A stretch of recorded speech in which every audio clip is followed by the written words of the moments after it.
Welcome to the Guitar Department. I'm your host, Joe Alton. Today, on this episode, I am sitting here with Scott Wilsey, Skotty B Good. He's been recommended on Facebook and Instagram every time I've asked for who's coming on. He's finally here. He's got a big rig. He's got a K-oscillator. It's going to be a great show, guys. Welcome to the Guitar Department. And we're back, and I'm sitting here with Scott Wilsey. Scotty, how you doing? Good. It's great to be here. Thanks for having me. Thanks for coming on. So Sure. Every time I go online and I ask people who should I have on the Guitar Department this year, this month, what have you, somebody tags you and you come on, say you'd love to come on, and then you in turn tag somebody else, which I appreciate as well.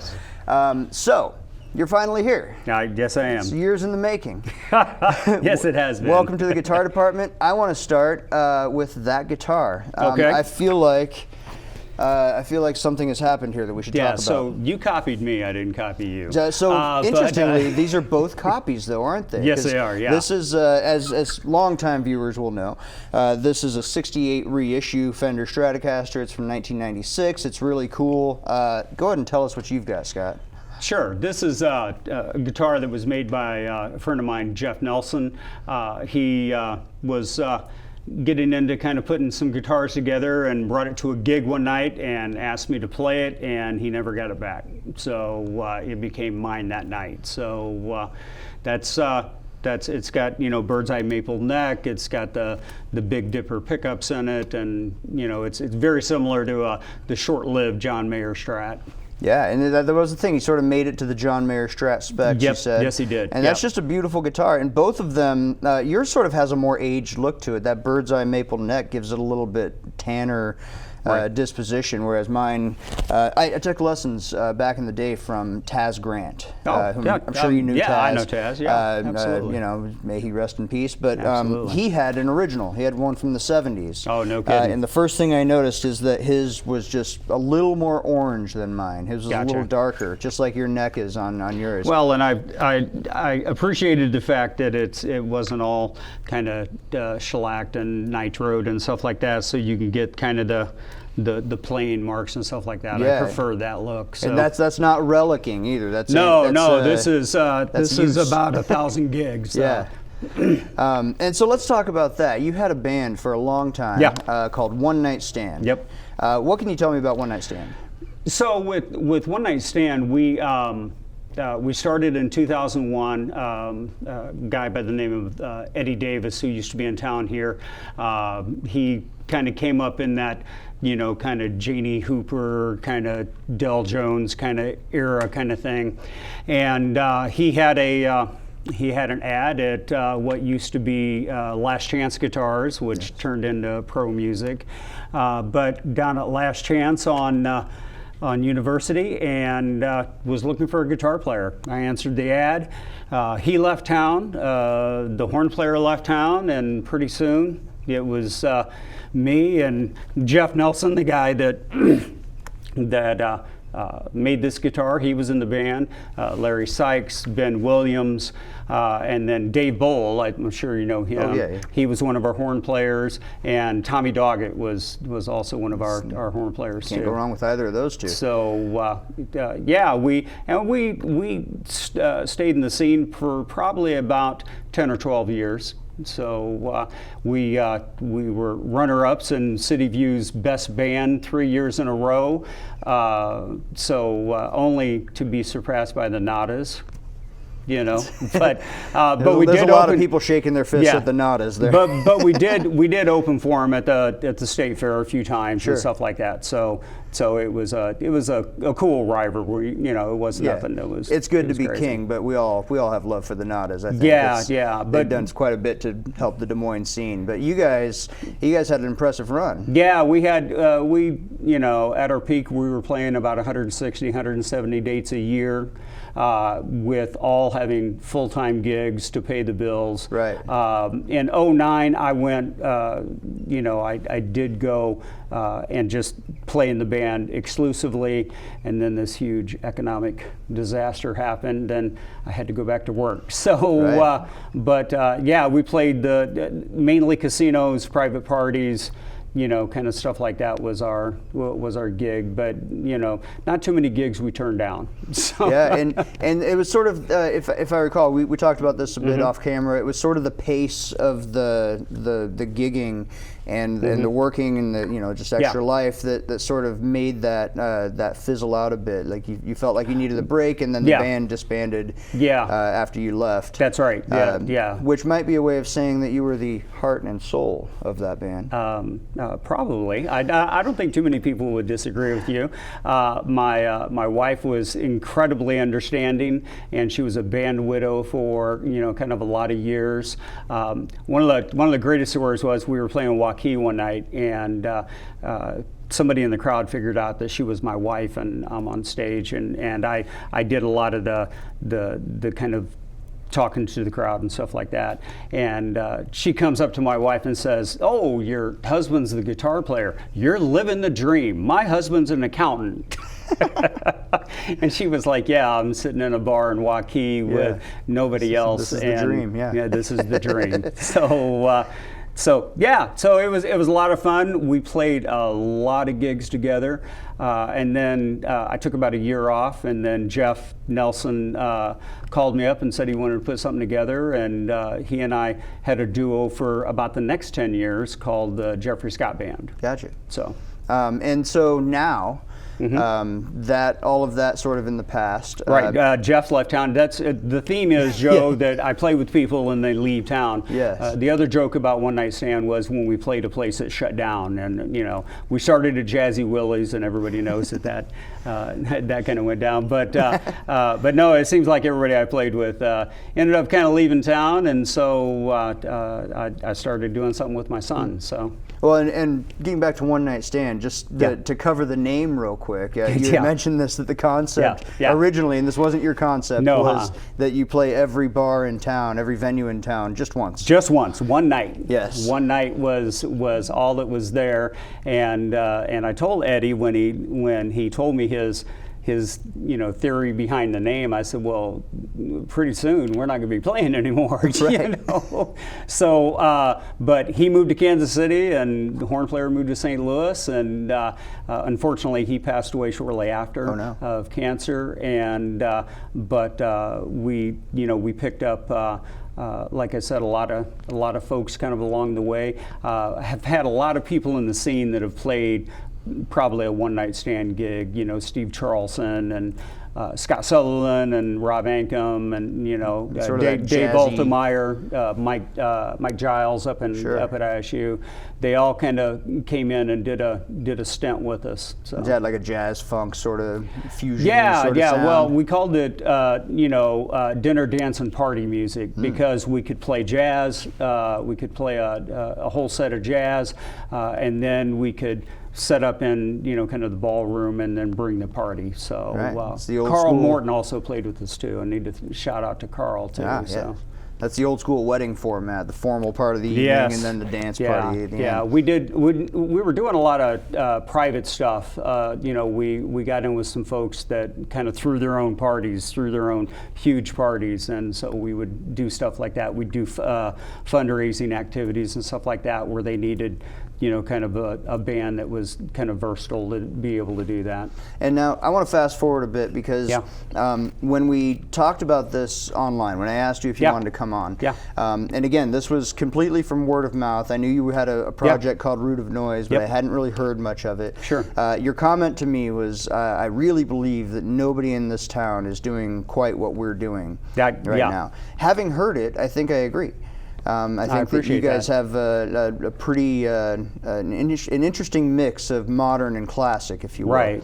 Go ahead and let's talk about what that is exactly. Tell me how it got started and where it's at now. Sure. Well, my son was up visiting, and he was doing his own thing. He was doing some electronica, kind of dubstep, kind of house stuff, and he when he came up, he said, "Hey, I want you to check one of my tunes out." And so we go down to the studio, and I listened to it, and I immediately looked at him and said, "You mind if I kind of throw my stuff on to kind of mess with this?" And he was like, "No, that'd be great." And so I put some lead guitar on it, put some rhythm guitars on it behind, some keys and stuff like that, and then sent it back to him, and he was like, "Wow, that's great. I love it. That's exactly kind of what this song needed. Here's another one." And so I started working on another one, and pretty soon we had a few tunes like that, and decided that we needed to kind of share it with everybody else. So it is unique, and I say I work with my son. He's 35. It's not like I have a 17-year-old in the in the bedroom. So we're not talking about a kid here. What's your son's name? John. John. Yeah. John Wilsey. Yep, and I talked to him last night about coming on, and he was really excited for us and things like that. And we really are. It really is a kind of a collaborative effort. It really is.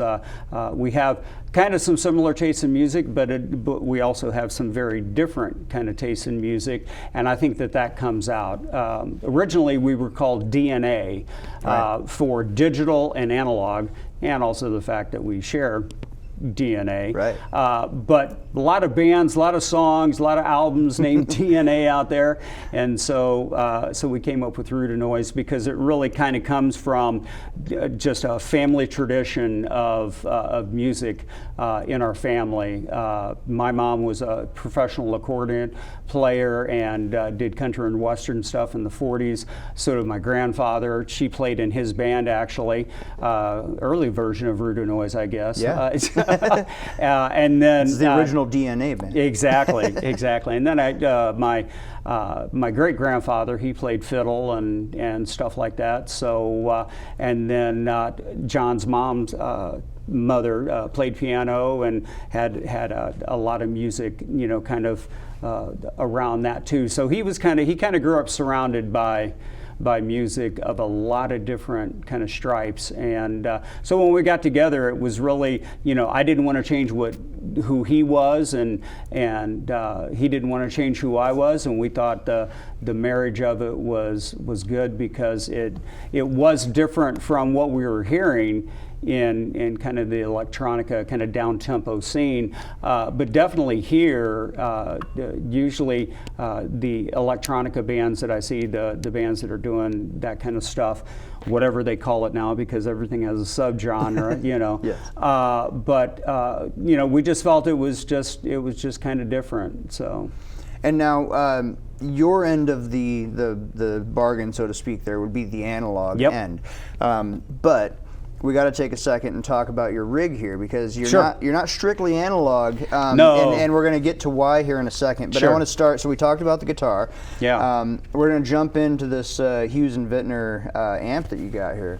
Hughes and Kettner, Black Spirit 200. It was the last deal that I made with Trent Litton, rest in peace. Trent was a good friend of mine, and I was in one day, and he had got it from Josh Rand. Josh is he's a Hughes and Kettner artist, and he took it in to Trent and kind of sold it to him, and I fell in love with it because it does everything that I've been looking for a long time in a 4-channel amp. Gotcha. So it's it can chug and rock with all the best of them, but it can also do a very good JC 120. Kind of thing too, so it really kind of has a big spectrum. Give us an example of some tones you can get out of it, if you could, real quick. So I got 4 kind of brought up here, and so you've got an interface here that it's really just an iPad, but it's interfaced to the amp. Bluetooth to the amp, and what it shows me is what all my settings are on my amp. So like I said, this isn't a modeling amp, even though it gets classed as a modeling amp. It's really, if you have a 4-channel amp and you're playing, at night, and if you're going from a heavy tune to you need some less crunch and stuff like that, well, you gotta fiddle with your knobs and stuff like that. We've seen the people out there kind of, fiddling with knobs all night. You don't have to do this here. You can set up kind of a scene or a patch and lock it in. And so then when I was playing with Lizzie Poppyseed, who was a singer here in town, what I would do is I would set up things specifically for kind of each song, and then I would set my patches up to kind of the set list, so I could just go right down the line and kind of play it. So this is kind of the. I'm a real chorus guy. I put chorus on everything. Yeah. Kind of a Mike Stern influence there. But this is the, kind of the clean. This is kind of a crunch kind of thing. And then this is this one here is kind of a real flanged out kind of 70s kind of thing, And then this is my current lead sound that I'm using a lot. Yeah. So it's got that high gain feel to it, and all of that's just sort of at the push of a button. It's all preset. It looks like you got a pretty big board here, but it's actually spatially it's not that big. Right. You're not utilizing a lot of the space that's on it, so it's actually a relatively compact rig for what you've got. And I used to, quite honestly, I could do kind of gigs just with the foot controller, and sometimes I don't even need that. I can just go, because you can switch channels with with the iPad here too. But it also has a separate boost button, and then you can also run a volume pedal off of it, so you can do swells and you can do stuff like that on it as well. So awesome. And the cool part about it is it's got a red box built into it that you can just line in to either the studio or kind of front of house. Yeah. And you can have control over your volume and stuff like that on stage, and then front of house can have kind of total control over, to mix with the band and stuff like that. Right. So. All right, and there's one more part of your rig that we haven't talked about yet, and I'm actually excited about this because it's called the K-Oscillator Pro Plus. Yep, that's right. And I wouldn't know that if I weren't looking at the name right now. But this little device here, we'll maybe get a shot of it here, but sure. This thing is definitely, that is not. This thing is definitely not analog. No. So this is more on the digital end, even though it's you playing it. Right. And so give us an example of what this thing actually does. So this is a lot of the synth leads and stuff like that you hear on our album 23 and We is this thing here.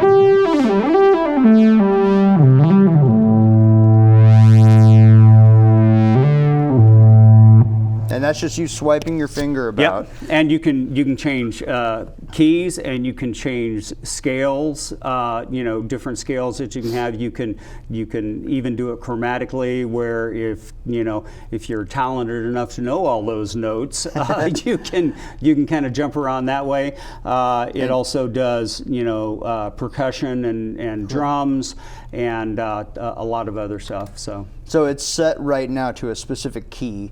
Yes. And then you just control the notes by side to side and the sort of timbre and up and down. And up and down. Okay.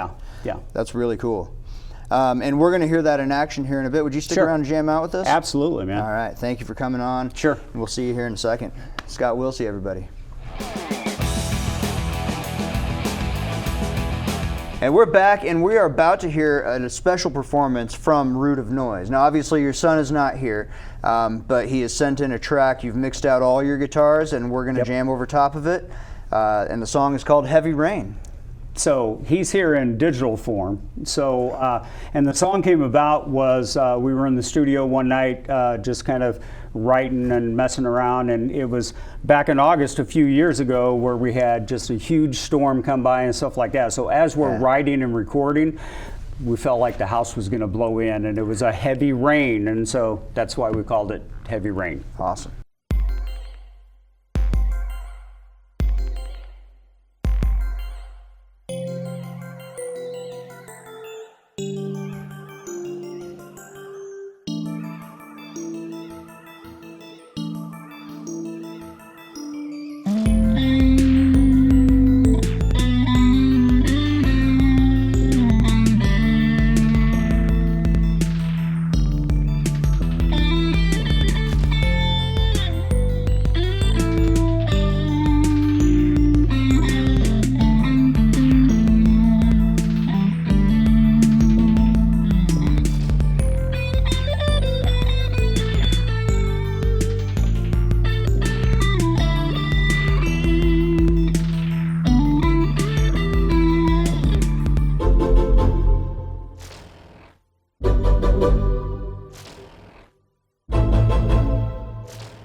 Well, thank you for tuning into the Guitar Department. I've been your host, Joe Alton. I want to thank Scott Wilsey for being here. Skotty B Good. It's been a pleasure to finally get you on, man. Hey, I appreciate the time, and look for us on all the socials, man. Root of Noise. Root of Noise. What's the name of the album? The name of the album is 23 and We. 23 and We. Be sure to check out 23 and We from Root of Noise, and be sure to follow them. You're on Facebook, Instagram. This is going to launch their TikTok. Yes. And Spotify and all the streaming services. Be sure you check them out. I also want to thank Riemann Music for supplying a lot of the stuff that we use on this show. That's I awesome. want to thank Mediacom for giving us a place to shoot the show. I want to thank Jackson, our producer, and Matthew, our camera operator. And I want you to follow us on Facebook at facebook.com/The Guitar Department and Instagram at guitar_department. And with that, you want to play us out? Let's do it. Let's do something.